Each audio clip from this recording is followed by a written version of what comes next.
Okay, well, hey, good afternoon, everybody. Welcome to the Huddle.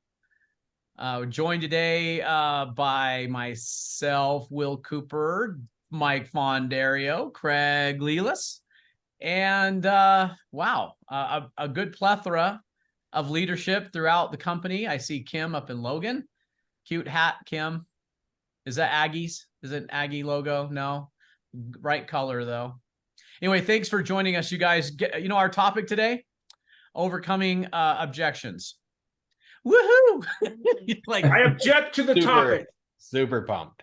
Yeah, it seemed very, very timely, given all the discussions we've had about the value proposition, is particularly with the buyer's agent and the commission rates that we've historically had, and the battlefront we have moving forward. So this seemed to be a very good skill set to sharpen our saw on. I know a lot of you, look, we know in the sales process that we understand. Yeah, I'm sure a lot of you have got a lot of experience on this. So if I could, I've been thinking about this question. Will you grab the chat or grab a note or write it down? I'm actually in page 145 of the manual. If you have a manual, grab it. And we could probably make some notes around this. I've done that in my book here. But I wanted to ask you what do you think the purpose of handling an objection is? What is the reason? What's the purpose of handling the objection? Let me pull the chat up. Feel free to weigh in. I'd love to hear from you. What is the purpose or reason that we handle an objection? Well, Sally says to move forward. I like that answer. Keep them coming. What is the purpose in handling an objection? So I guess perhaps I should define what an objection is. It's someone who could just say straight out, I don't agree. Rate, product, feature, benefit, whatever you're talking about, they're not agreeing with you, or they put up a concern that is stopping them from moving forward. So I'm just asking, what is the purpose to handling the objection? So yeah, go ahead, Mike. Couple of things. Joel Pack says to show value. Elizabeth says make sure their concerns are addressed, and Chris says to resolve concerns. I think some of the objections we also need to keep in mind aren't just like, hey, I don't want to pay this much. They're also objections like, we're talking about listing a home and they say they're not ready to list. That's a form of an objection. Which is also, to Chris's point, resolving their concerns, right? Yeah, it could even get into, not just the when, and how much, but it could be the processes. I consider not having a key box on a property most of the time to be an objection. Most of the time. Not holding open houses is akin to that. I don't want to have an open house. Even having it not on the MLS is a form of an objection. So I'm posing this question. I've given a lot of thought to this, guys. I'm really trying to think on a higher plane here. But if you don't have anything else to add, let me give you kind of what I think the real purpose is. So I wrote down here, what is my role in overcoming objections? And I guess I'm wishful thinking here. Here's my answer. To help them resolve their own concern, to educate, to guide, to counsel.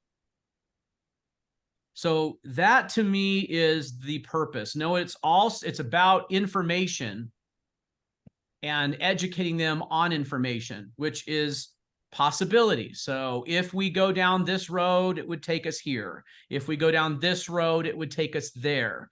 Using our experience to light the paths, even the one that they may have turned the light on, which we would say, hey, that may not take us where you want to go.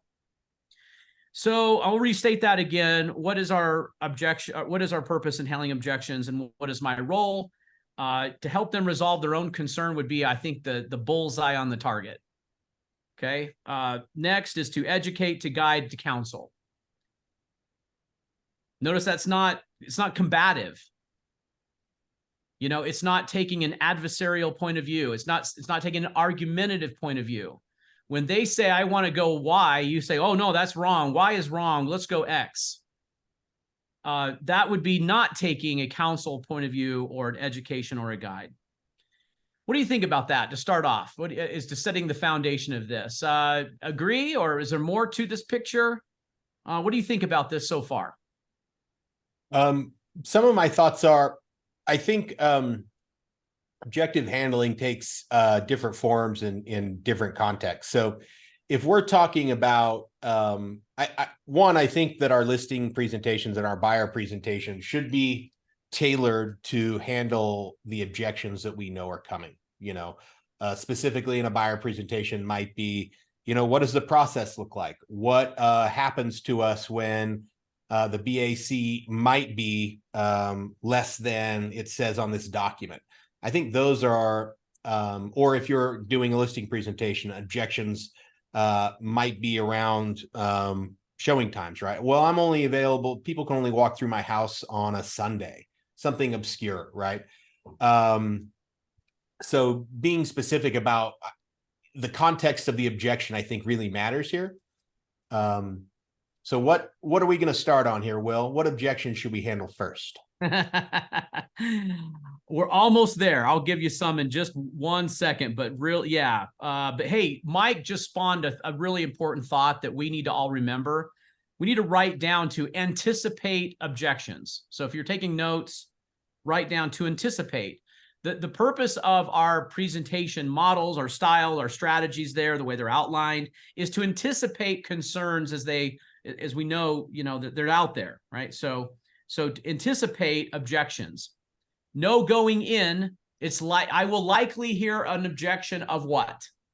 And whatever that is, I need to anticipate that. I can already build, say, information in a case around handling that an objection I haven't even heard yet.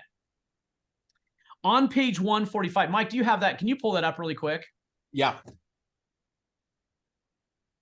Am I a host? Am I a host? I am not. Joe, can you make me host, please? How's that even While you're doing that, Sally, see, when we take an education point of view, look at Sally's comments. If we go I don't want open houses and I don't want the MLS, or I don't want a key box, or, I don't want to sign a buyer broker agreement. All those lead us to a place they likely don't really want to go. Right. So we're going to educate them on what that may mean and what our worry is, what our concerns are. So I might even address that one simply like, well, I'll tell you what my fear would be is that our days on market would really increase and that your net equity would also decrease. And I think after speaking to you earlier, we've decided that netting the most from your listing is the most important thing, isn't it? And then I'm bringing them back to what their primary objective was, and that the strategy to get there, which was the objection that they posed, is likely not the best way to go, not the best way to get there. In the red circle there, if you have blanks here, like it says on the screen, let me give you some of the answers. And this is just kind of building a mindset about objections in the beginning, if you noticed. So before we get started, let's remember what our objective is. Well, it's not to have a closing. So write in there closings. Okay, it's not closings. And look, I've debated this with some very, very smart people, but fundamentally, I believe businesses' purposes are to solve client or customer problem. When we do that well, we get paid. Okay, so we solve customer or client problem. When we do that well, we get paid. So the money is the result of solving problem. Okay. And I've talked a lot about, well, what's the problem? See that, the problems are the villains, so when we describe villains well, you become the hero. When you solve problems, problems are villains. So in those boxes, in the two boxes, put build relationship.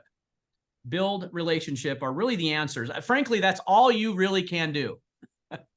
There's so much to them moving, right? Moving their family, selling real estate, buying real estate. That's such a big decision. You are only one little piece of that decision. So what can you really do in your time with them? You can build the relationship by educating, informing, counseling with, guiding with, right?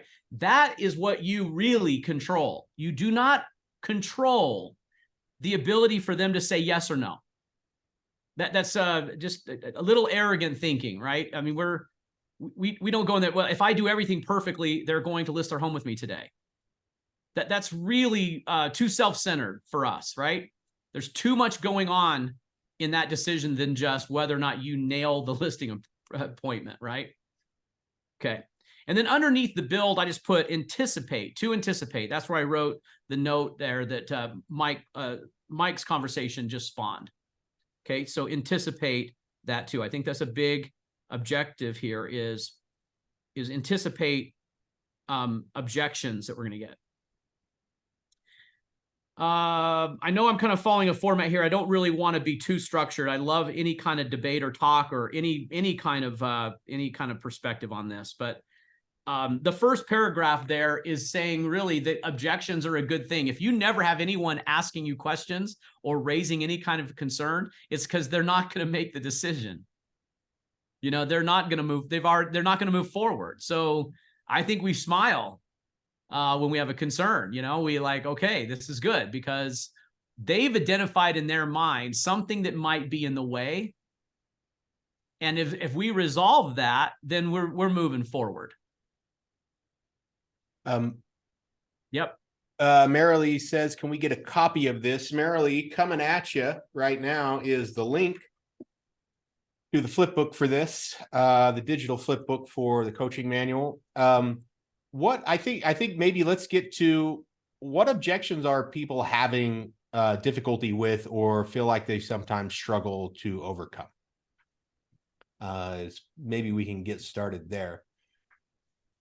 Okay, good. And then while we're doing that, guys, we can skip forward to let's go to page 146. So the next page. Yeah, and just highlight that left page. When you get an objection, like you want to take one like, hey, I'm not comfortable in signing a buyer broker agreement. Want to start with that? How about that one? A really good one. Okay, I'm not comfortable in signing a buyer broker agreement. We'll use that one as our objection to debate. Okay. There are a number of different ways you can handle this. Write this down. Okay, so first of all, we have a 3-step, which a lot of you probably have heard before, which is I understand how you feel. I might say other buyers have felt the same way. You're not alone. And then here's what we found. So that's one way. That's the feel, felt, found. The other one is to right off to the side of this one over here to the margin. Do you guys see my cursor or Mike's cursor? They aren't going to see your cursor. Where? Yeah, over just below the S in objections.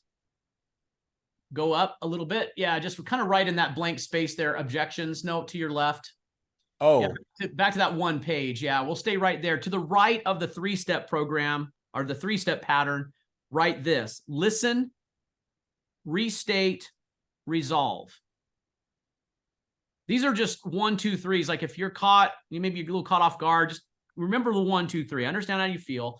Other buyers have felt the same way. You're not alone in that. And here's what we found. And then you would answer it. I can talk about how to answer it. The other one is to listen, which is what you're doing when you say, I understand how you feel. You're really taking the time to understand them. Then you can restate it. So what you're saying is, so let me make sure I understand. The reason you're concerned is that you may not decide to buy a home at all.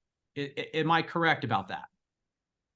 So I'm reluctant to sign a buyer broker agreement. Can you explain to me why? This is all listen.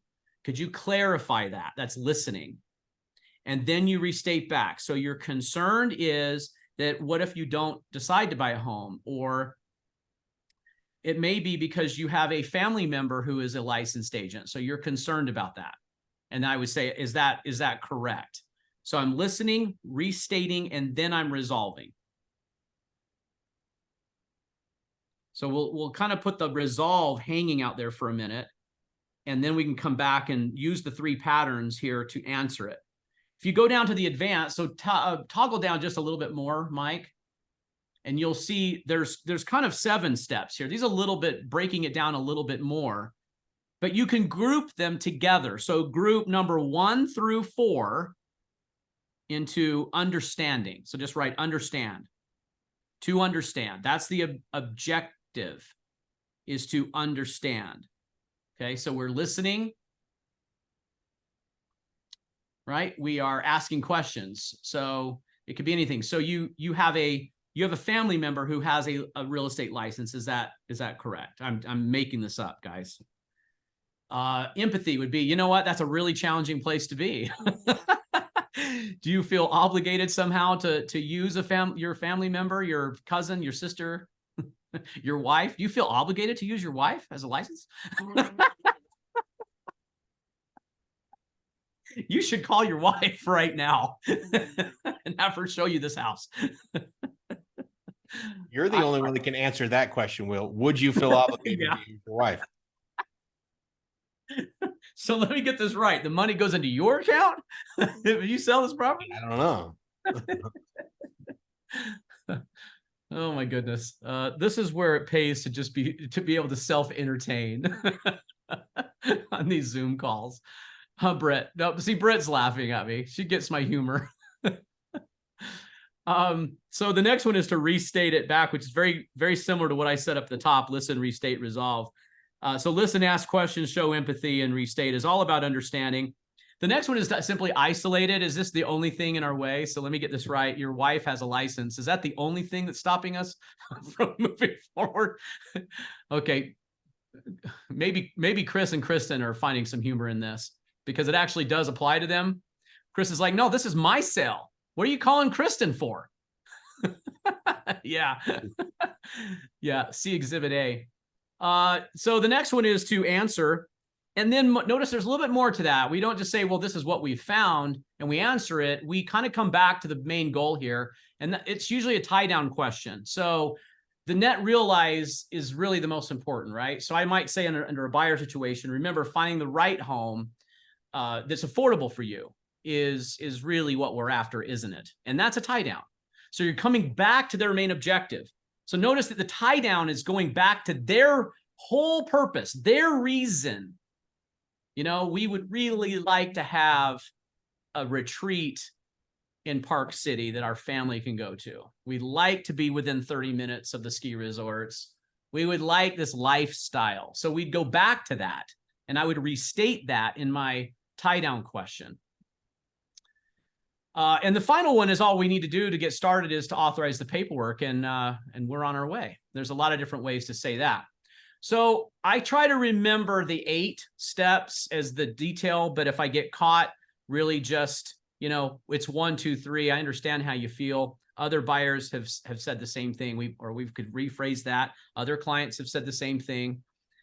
So you're not alone in that. But you know, here's what we found. We found that a buyer who is unrepresented, who doesn't have the protections of what we refer to as a fiduciary duty, often pays more in sales price, in negotiations when inspections happen, potentially concessions. They may not close on time, and their earnest money could really, they could lose their earnest money, which we don't want to do. It's so much better to have an advocate on your side to meet the, so then I go back to my tie down, to help you to save the most money you can and find the right property. That's really what we're after, isn't it?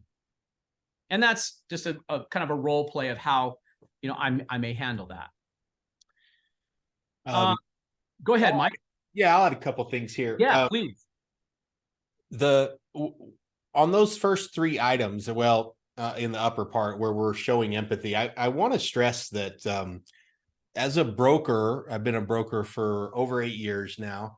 And this is something I learned a long time ago when I was I don't know what I would have called myself. I don't even know what my role was, but I was sort of a resident advisor to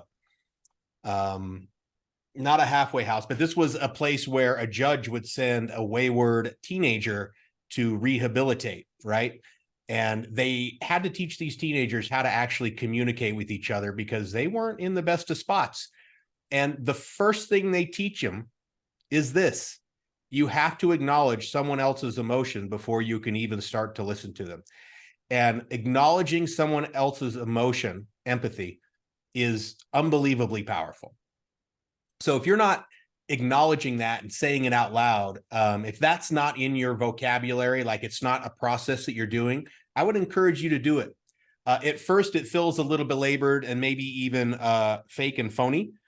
But it can't obviously be fake and phony if you don't mean it, if you don't actually care. But if you do care, acknowledging that someone's feeling some, even if it's little, right? In these instances, I understand that this is a difficult decision. I understand that you're in a tight spot. I understand that what you're going through may not be the easiest thing right now. So sorry that you're going through that.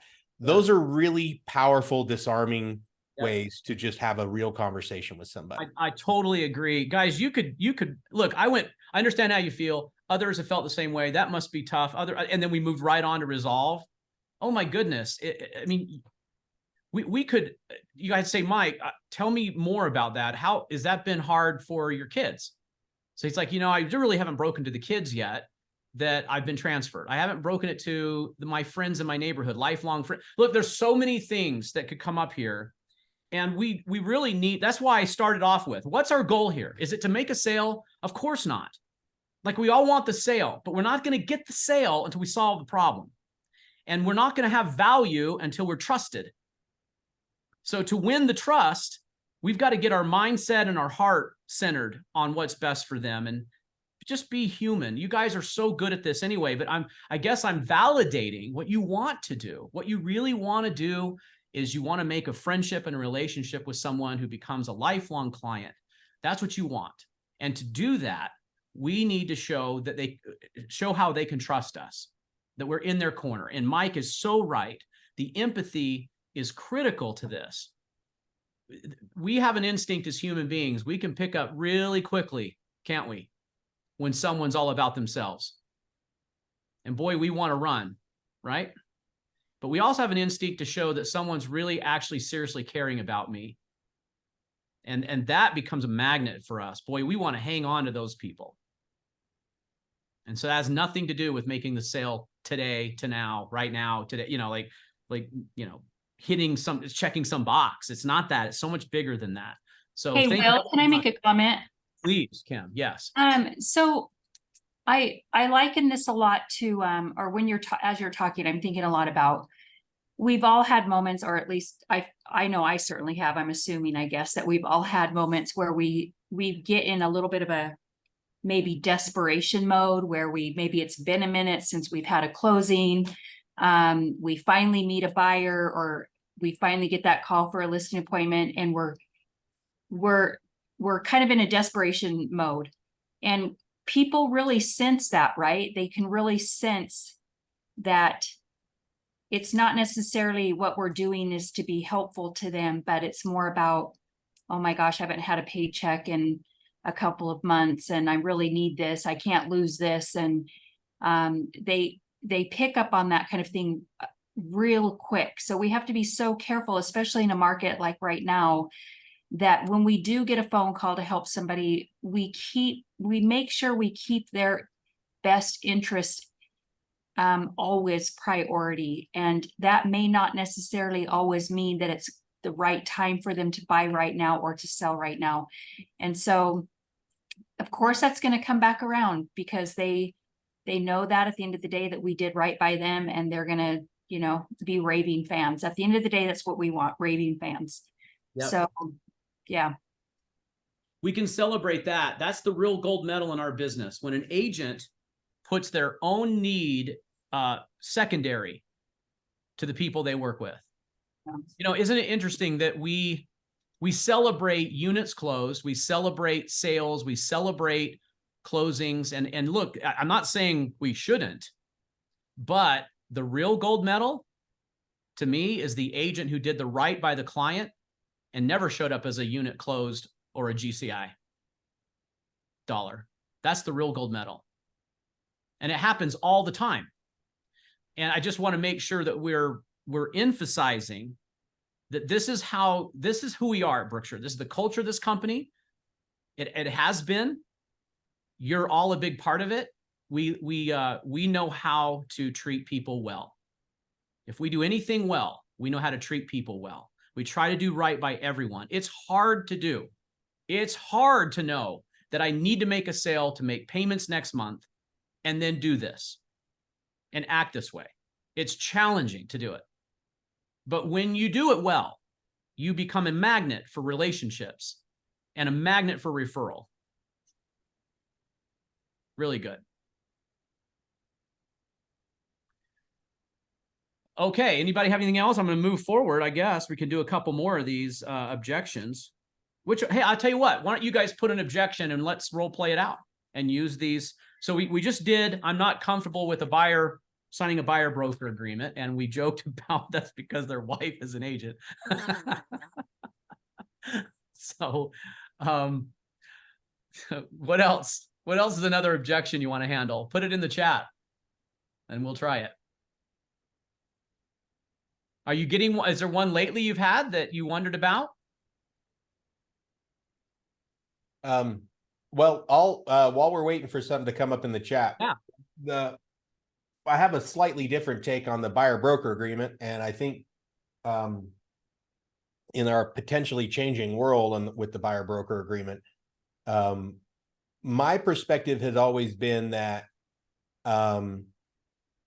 if someone won't sign the buyer broker agreement, you know, there could be a lot of legitimate reasons why. But if they ask me, why should I sign one? My response is usually along the lines of, well, you know, this is a pretty lengthy process. There's a lot to it. And in order for me to dedicate the amount of time that is required to provide the correct service to you, I need at least some commitment from you in return. And I think, you know, and you know, sometimes that answer will vary slightly, but that's the core of the answer. And I think in this potentially new environment, or even the environment we're in at this exact moment, you know, consider whether or not you're willing to dedicate a massive amount of time to someone who will not dedicate anything to you. And I know that, hey, we're reaching for the sale, we're establishing relationships, but at some point they should be willing to make that small commitment to you. And at a minimum, let's say they still have some concerns. I would say, well, are you verbally willing to commit that I'm the real estate agent that you're using? And to me, if they're unwilling to even verbally commit to me, that should raise a lot of questions. Like maybe I haven't answered their questions correctly. Maybe they don't want to use me as a real estate agent. You know, a whole host of things. But even a verbal commitment should be easy, right? And if it's not easy for them, I think that should be at least a minimum of a warning sign of how much time you might want to spend them going forward. Yeah, and I think that you need to, excuse me, I think you need to ask for their loyalty. Loyalty is a good and honorable thing, and I think most people would be willing to agree to that and say, you know, if I'm spending this time, what I ask in return is your loyalty, that you'll use me and that we'll eventually write an offer if that's what is best for you. And I've found in the past that many people appreciate that loyalty question. I also read a really good article about the buyer broker agreement, and I'm going to attach it to the chat. It's a lengthy article, but it's well worth the read. Okay.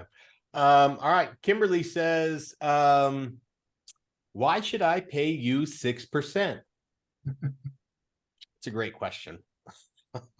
Sorry, Mike, I had to, you know that. Okay. I think if you just stare at them and say, well, that's a great question, and then you just move on and then put the pen on the paperwork and slide it across. No, it's not. No, you have to answer that question, right? Okay. So I think, look, we go back to what is the purpose of, what's my role? What is your role in answering these questions, these concerns? What is it again? We just went over it. What is it? To educate, to inform, to counsel, to guide, right? Okay, so let's take that 6% and let's talk about their goals. What is their goal in selling a home? Like pretty much everyone's goal is to do what? Remember we talked about the 4 benefits, the core benefits of our service? Okay, actually, let's pause for a second. Do you know what those are? Can you articulate the 4 core benefits of our service? And we're talking about a seller now, okay? Because Kim has proposed an objection coming from a seller. So do you know what those are? If you don't, I'll give them to you again. But if you do, I congratulate you for that because you've committed it to memory. If you do not, then this is why we're on roundtable. Not roundtable, coaching huddle. This is why we were huddled together today. All right, want me to give them to you? Hit it. Okay, number one, highest possible net. Akin to that is highest sales price, but net contemplates expenses or concessions. Shortest days on market. Next one. Last one, least amount of legal risk. Okay, so that's what everybody wants. And now how do we get there? So the reason why we pay 6% is because that's how we get there. That's the simple answer. The way we get there to net the most and have the least amount of legal risk in the shortest amount of time. Did I say shortest amount of time? Did I say time frame? Did I give time frame? I did. You just did. I just did. In the shortest amount of time, that was the other one. There's 5. Well, I added sales price, honestly. Net and sales price are about the same, but I think it's worth repeating. All right. So the shortest amount of time is to do what? Is to have the commission rate that will encourage that funds that result. So we hire the army of buyer's agents when we have 3%, the whole entire army. There's 10,000 realtors in the Salt Lake Board of Realtors. There's 24,000 agents in the state of Utah that are licensed. So we hire them and they bring their clients. They bring their center of influence, the people they know that are shopping, that have hired them to represent them as a buyer. And that opens the floodgates to the showings. The more showings we get, the higher offer. Look, I know a lot of you know this, but this coming back to what do I do with these objections? Is I'm informing, I'm guiding, I'm counseling on what they want. They want a higher net. The way to get there is, see, I understand how you feel. I understand how you feel, Kim. At 6%, so it's an awful lot of money. You know, and other sellers have asked us this, and frankly, it's the biggest question that the real estate industry answers today. So it's a very legit question. And what we have found, see, then we go into what we've discovered is the best way to net the most in the shortest amount of time and with least amount of legal risk is to untie the resources that we have at Berkshire Hathaway and to hire the army of buyer's agents. And to do that, that's where we have the 6%. Very good. I think this question is probably more easily framed when you think about that your listing presentation is the #1 spot for overcoming the objection of 6%. Like all of this is the lead up. So it's hard to say, why should I pay you 6%, right? Because that is the core of the question. But remember, it's like it's assuming you didn't even say it, like it's assuming you haven't even had a discussion. By the way, this brings up a really good point.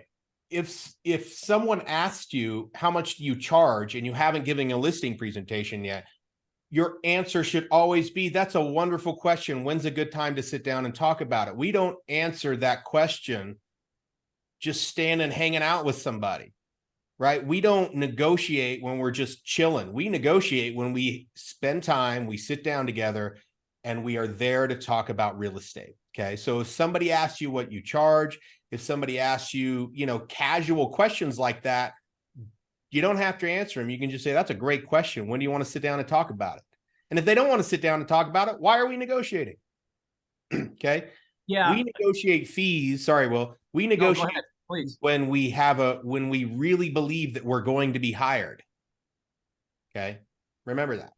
Yeah. So you can't create a 6% value hanging out and eating French fries and talking.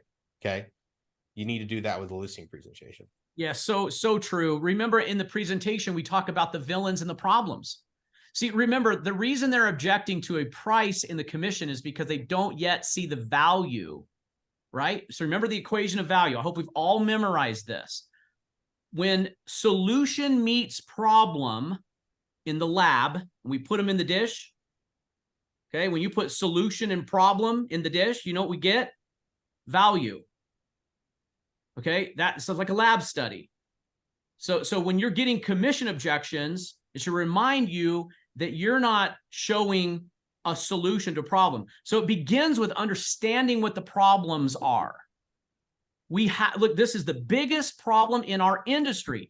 We are not talking about the complexities of the problem. We act like it's not a big deal. So we have to get down into the real problems that we have. So you know, you kind of have to introduce them to the villain. And I've been saying this for months now, right? Because I said, even in Park City, like I said, here are the heroes. Who is the villain? And then I say, okay, you know, here's Joker. Who was the hero? Batman, right? Here's Lex Luthor. Who's the hero? Superman, right? I mean, so in story, it's the same pattern. Introduce the audience to the villain and how horrible they are.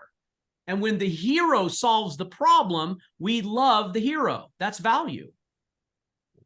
That's value.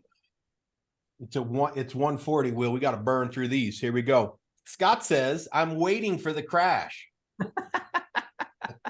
Yeah, that's annoying. I think my response, you know, I think you really generally do have to go through, yeah, you know, there's uncertainty in the marketplace and we have to, you know, show them some empathy there. But I think it's really important to educate people that their homes are not, their home, you know, the primary reason you buy a home is not for an investment. Okay. Investment is like fourth, fifth, sixth. And so to, you know, if your plan is to exit in 12 or 18 months, yeah, you might be significantly more sensitive to pricing. But if your plan is to stay for a decade, then, you know, you won't remember what you purchased at. You'll remember the home that you lived in.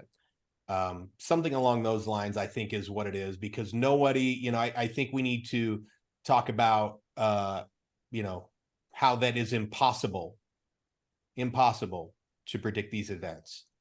And so, I mean, that's a tough one. If somebody is digging their heels in about there's a market crash, I don't know really what you do for them. But I think you just need to address the fact that they're buying a home. They're not necessarily buying an investment. An investment and equity, gaining equity is a wonderful side effect of owning a home. Yeah. It is not the reason. Not the primary you just nailed it, Mike. You just nailed it. Make sure everyone understands this. In residential real estate, we're trying usually to solve a problem for the family. You know, I mean, it's a nice investment, sure, but that if you want to invest, there's all kinds of investments. But, you know, to wait for the stock to bottom out and then buy it at its bottom and then sell it at a high, that's an investor mentality in residential real estate. And most people don't approach it like that. So go back to the reason that they would be contemplating a move. Tell me about why we're even having this discussion. Well, I don't have enough bedrooms, or it's not, my commute's too far. There's too many repairs on this property. Or the yard's too big. I can't keep it up. Right. So, okay, well, then how hard is that for you to cope with right now? I'd say, Mike, tell me about what's the impact of that on your family right now? And you're like, oh my gosh, I mean, really, we're stepping over each other. It's not good. And they say more and more and more and more. Tell me more. Tell me more. That's the villain in their own story. And then the solutions to that now have a value, including paying at a 7.3% interest rate to solve the problem. Right. Yep. Moving on. Answer that. Yeah, moving on. Britt says, I like this one. Generalized, quote, no perfect property syndrome. Property after property is very close to meeting their needs, but they keep finding objections to the properties themselves. You know, I think I think that is the time. Like if your clients have entered a space where, you know, I don't know what the number is. This is very contextual for me. But if your client has found fault in more than a few dozen properties, I think it's time to sit down and have a discussion again and review the properties that you've already walked through. Okay.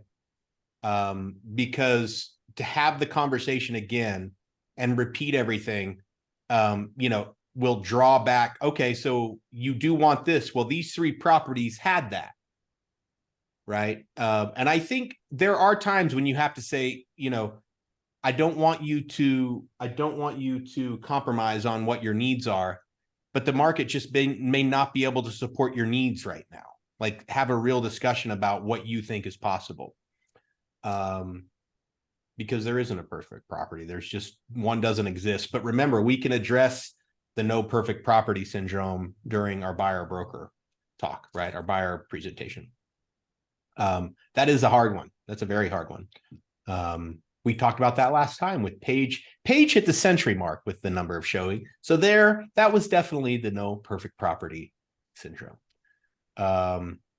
Let's see, we've got a little discussion. So Elizabeth says, so if I pay you 5%, you can't get there. I see what that is. So we're saying our fee 6%. We're at our end of our listing presentation. And they're saying, well, listen, you can't do it for 5%. There's a few things going on here, I think, that we need to remember. One is this is the perfect spot to isolate that objection. And to me, in my opinion, the language you use is one thing, but the strategy is this. I don't necessarily know if I'm ready to negotiate unless I know that after I negotiate, they're hiring me for sure. Okay. So the isolation would be, so if you're telling me if I take 5%, we're done and we're moving forward, is that correct? If the answer is muddled, what are we negotiating right there for? It's not the point to negotiate.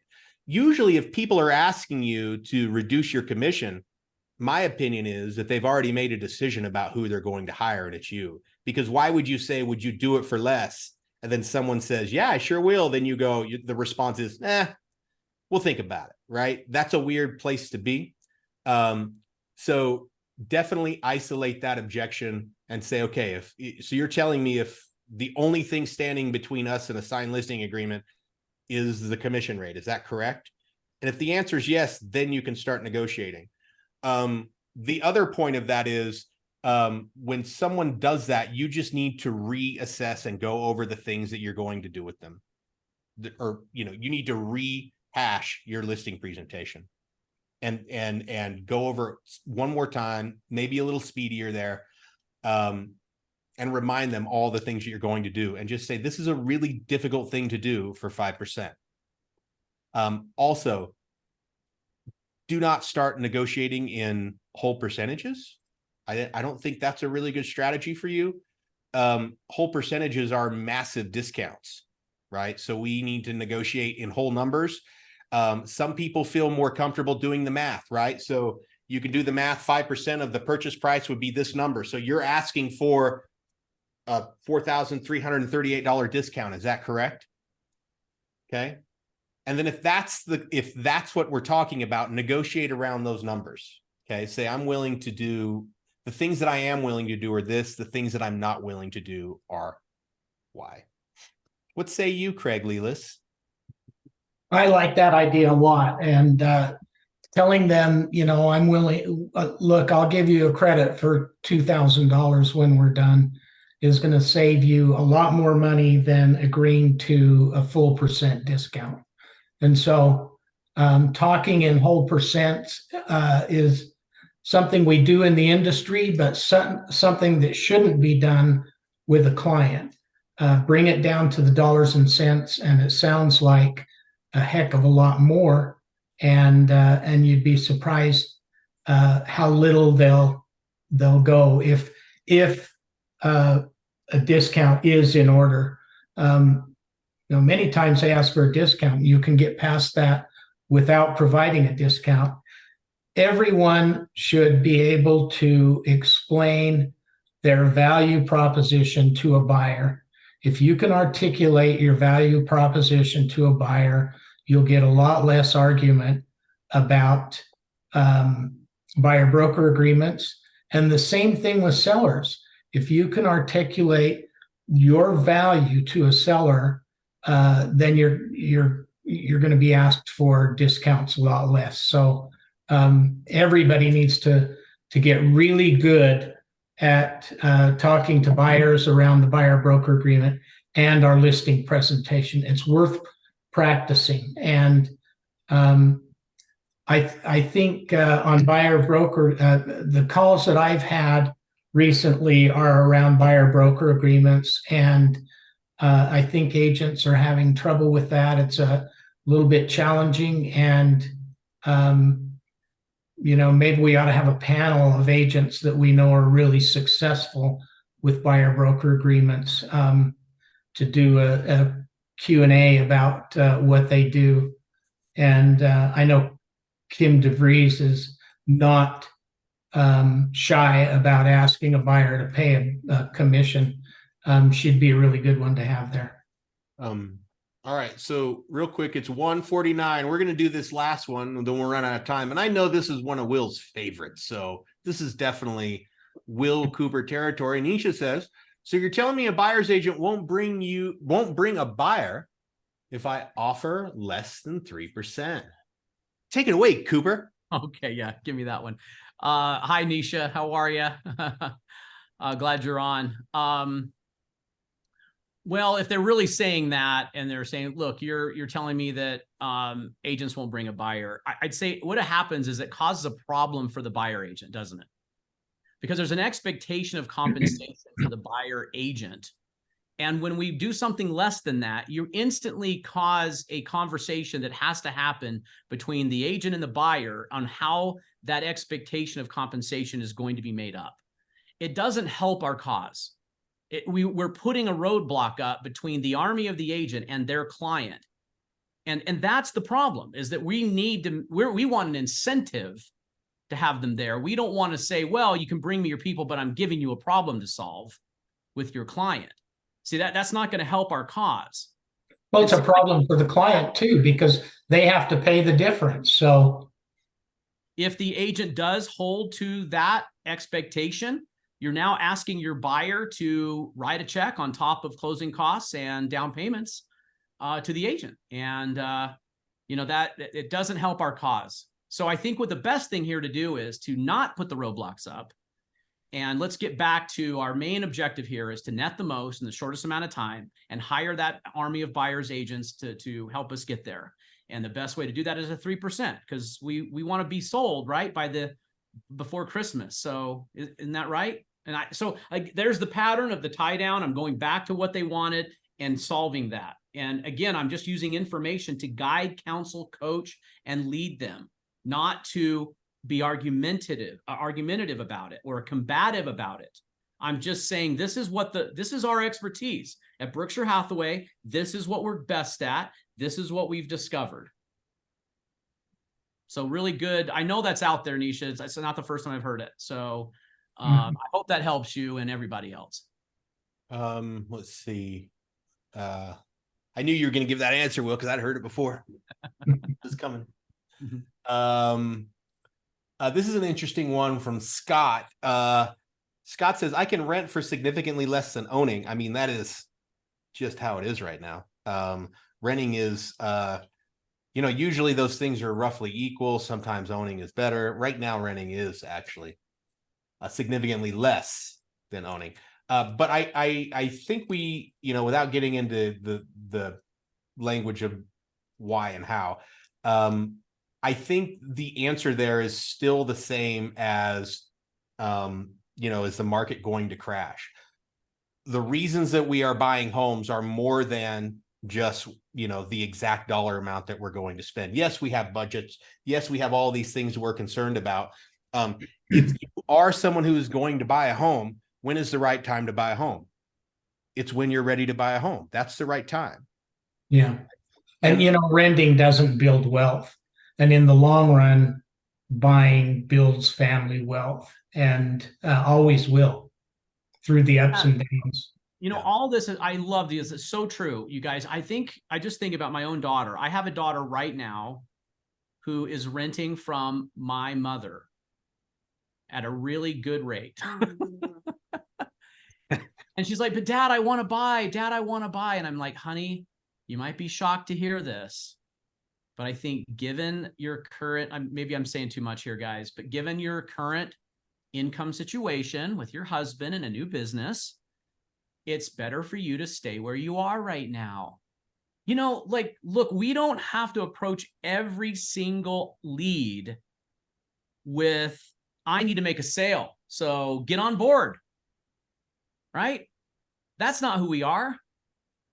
We're a lot better off telling people, maybe you should not buy right now. I mean, if given what you've told me, maybe you need to go ahead and rent. And when it's right for you, I want you to know I'll be here for you. Wow. Right? Wow. The salesperson who told you not to buy? Awesome. Right? Celebrate that in sales meeting. Celebrate that. That's the gold medal. I'm not passionate about this at all, am I? You're always so laid back, Will. I know, I'm Do you sorry. ever get hyped up about anything? I realize I'm just telling you guys what you already know, but I just want to reaffirm it that we all think the same thing. It's all good. Yes, we're talking about the pattern of coming objections, but we're really after building relationships with people that are built on trust. Sometimes that means we're not closing a sale, and it's all good, right? It's all great. All right, it's 1:55. I feel like next time we need to be a little more broker roundtable forums heavy. Yeah. Because we have been very coachy heavy, which it's all fine. But we do have, I think what we're going to do is we're going to talk about the assumption addendum next time. Great. And we got a few more other issues. There's a really cool thing Christian Visser pitched me the other day. Totally stumped me, and we're going to talk about that. We're going to powwow about that. Actually, you know what, Will, Craig, Yeah. we're not going to powwow about it because I'm going to throw it to you and make you respond on the fly.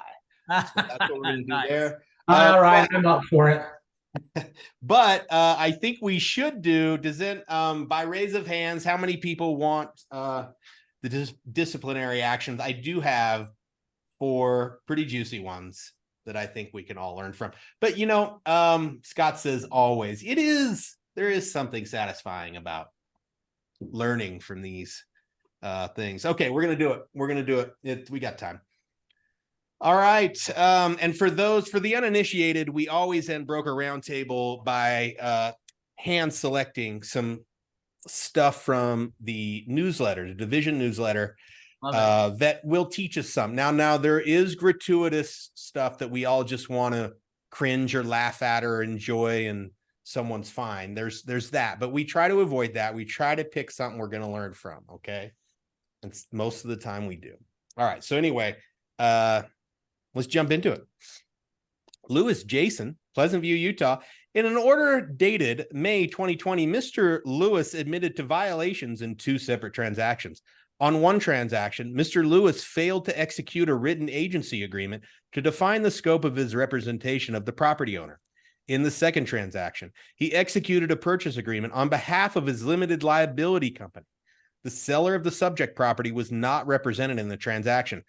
Mr. Lewis did not use the state-approved real estate purchase contract and did not use a purchase contract that was prepared by legal counsel of either buyer or seller.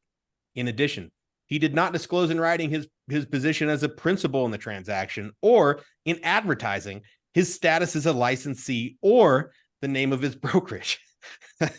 Wow. Rather than, I think they should have just said, here's what he did right, and then everything else was just a disaster. Rather than closing on the purchase of the property, Mr. Lewis executed an assignment of the purchase agreement in exchange for an assignment fee. He did not represent either the seller or the assignee in the transaction. At closing, between the seller and the assignee, Mr. Lewis received an assignment fee. Mr. Lewis admits that his conduct was in violation of Utah law. He agreed to pay a civil penalty of $4,500 and to complete 3 hours, count them, 3 punishing hours of continuing education. And his license is also on probationary status. That one, there's a lot to unpack there. Usually there's just one issue, and this one has a lot, too many to count. But this is, and I didn't pick this for you, Scott, and I didn't pick this to trigger you either, Scott, but this is right on Scott's radar with the assignment stuff and the wholesaling. But bottom line here is that you can assign contracts with the proper paperwork. And oh, by the way, if you are a licensee in the state of Utah, you have to use state-approved forms. Okay. And if you're not using state-approved forms, they need to be approved by attorneys. Not to mention the whole no representation thing here. This stuff is pretty egregious. So anyway, and the one lesson here is, even if you own 1% of an LLC that's making an offer on a property, you are a principal. Okay. And if you are listing a property where you are a 0.02% owner of an LLC that owns this property, you are a principal and you may not represent any buyers in a limited agency capacity. It is illegal. That's also one of the lessons there. All right, moving on. Brian Martineau, Sandy, Utah, May 2020. Mr. Martineau acknowledged that he participated in 6 transactions as co-owner of a limited liability company. In these transactions and in advertising for the purchase of these properties, he did not disclose his status as a real estate agent, licensee, or the name of his brokerage. Mr. Martineau admits his actions in each of the 6 transactions are in violation of Utah law. Mr. Martineau agreed to pay a civil penalty of $9,000, complete 9 entire hours of continuing education, including 3 hours each on topics of contract agency in Utah law. Poor Brian. Anyway, this is a really good example of kind of really closely related to what we just discussed. That's pretty bad. I'm thinking there should be, torture by CE. There should be a level of really, really bad CE punishment, where you have to like read and take quizzes and read some more and take quizzes and then write an essay. Really good idea. Like there should be disciplinary level of CE.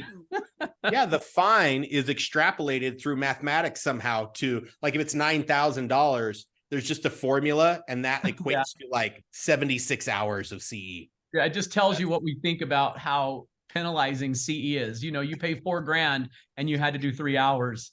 And everyone's like, oh my gosh, 3 hours. But crazy. Good stuff. Last one. This one's really easy. So this one's a short one. Okay. Brandon Stanger, Clinton, Utah. After convening at hearing, Mr. Stanger failed to appear. The commission issued a default order ordering Mr. Stanger's principal broker's license to be placed on probation through September and assessing a total civil penalty of $7,500, including $5,000 for failure to uphold a fiduciary duty to a principal and $2,500 for failure to respond. So let that be a lesson to you. If you get any requests or anything from the division, you respond immediately because they fine you more for not responding than they do the actual offense. So anyway, thus concludes. I love it, Mike. That's good stuff. Thus concludes the huddle today. Take us home, Will. Hey, no, thanks. And Craig, thank you so much for your insight today. Mike, awesome. Everyone who had something to offer today, I really appreciate it. You guys make the time together awesome and great. We're a good company. We're a good family of friends and appreciate each one of you. I hope you go out there and find someone to help with all this amazing knowledge that you have and the heartfelt caring that you have for other people. Let's go put that to use. Thanks for joining us, everyone. On behalf of all of us, we love you. Have a great day.